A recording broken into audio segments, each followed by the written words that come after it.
গোৰেশ্বৰৰ ৫ নং সোৱাগপুৰ model LP স্কুলত ভোটদান সাব্যস্ত কৰিলে বিধানসভাৰ অধ্যক্ষ বিশ্বজিৎ দৈমাৰীয়ে। ভোট কেন্দ্ৰটোত সপৰিয়ালে আহি ভোটাধিকাৰ সাব্যস্ত কৰে অধ্যক্ষগৰাকীয়ে। নতুন প্ৰজন্মৰ ভোটাৰক উৎসাহিত কৰি সকলোকে ভোটদানৰ আহ্বান জনাই অধ্যক্ষ বিশ্বজিৎ দৈমাৰীয়ে।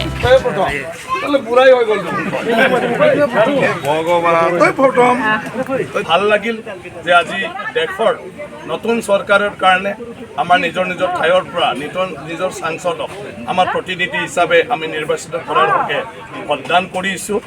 গতিকে আহক আমি চবে ভোটদান কৰি 100% আমাৰ জাগাৰ পৰা আমি এই ভোটত অংশীদাৰী হ'ম আৰু দেশৰ কাৰণে যে এটা নতুন চৰকাৰ গঠন নতুন নেতা গঠন কৰা যি প্ৰক্ৰিয়া এই প্ৰক্ৰিয়াৰ আমি অংশীদাৰ হ'ম। গতিকে ভৱিষ্যত ভাৰতত ভৱিষ্যত যি কাৰ্যপন্থা এই গোটেইটো ৰাইজৰ হকে হ'ব, আমাৰ দেশৰ হকে হ'ব আৰু ইয়াত ভোট দিয়াৰ বাবে আমিও ইয়াৰ অংশীদাৰী হ'ম। বিভিন্ন ভোটকেন্দ্ৰত EVM বিকল হোৱাৰ প্ৰসংগত দৈমাৰীয়ে কয় যে কোনো কাৰণত ক'ৰবাত আজি ভোটদান ব্যাহত হ'লেও চিন্তাৰ কোনো কাৰণ নাই। তাৰ পৰিৱৰ্তে পৰৱৰ্তী পৰ্যায়ত সেইসকল লোকৰ ভোটদানৰ ব্যৱস্থা কৰা হ'ব।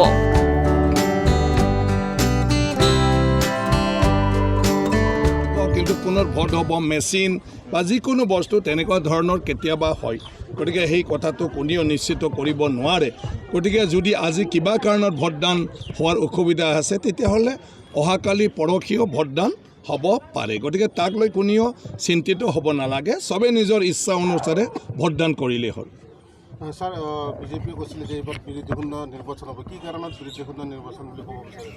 নাই চোৱা, সেইটোতো বিভিন্ন ৰাজনৈতিক দল বিভিন্ন আমাৰ কি কয় সেইবোৰ এনালাইচিছ কৰা ব্যক্তিসকলে মানে তেওঁলোকৰ যিটো দৃষ্টি যে গোটেই কিবাটো পৰিৱেশটো চাই পালে বিভিন্ন ধৰণৰ মন্তব্য চবেই দিব।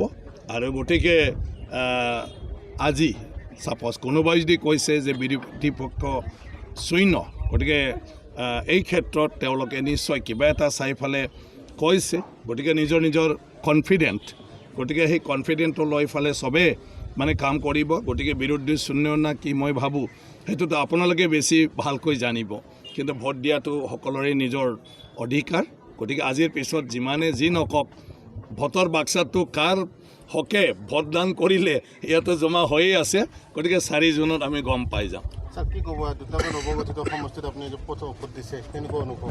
নাই, খুবেই ভাল লাগিছে আৰু এইবাৰ দেখিছোঁ ৰাইজ বহুত সজাগ আৰু বহুত সজাগ কাৰণে মানে চবে মই ভাবোঁ যি ডিচিশ্যন ল'ব দেশৰ হকে সিদ্ধান্ত ল'ব আৰু এই নিৰ্বাচনৰ যিটো ফল এই ফলটোৱে দেশৰ এটা আগুৱাই লৈ যোৱাৰ ক্ষেত্ৰত এটা ভাল আমাৰ মানে পৰিচালনা কৰা শাসক এটা চৰকাৰ এটা মানে নেতৃত্ব দিয়া ব্যক্তিসকলক মানে সঠিকভাৱে আপোনাৰ কি কয় নিৰ্বাচিত কৰিব।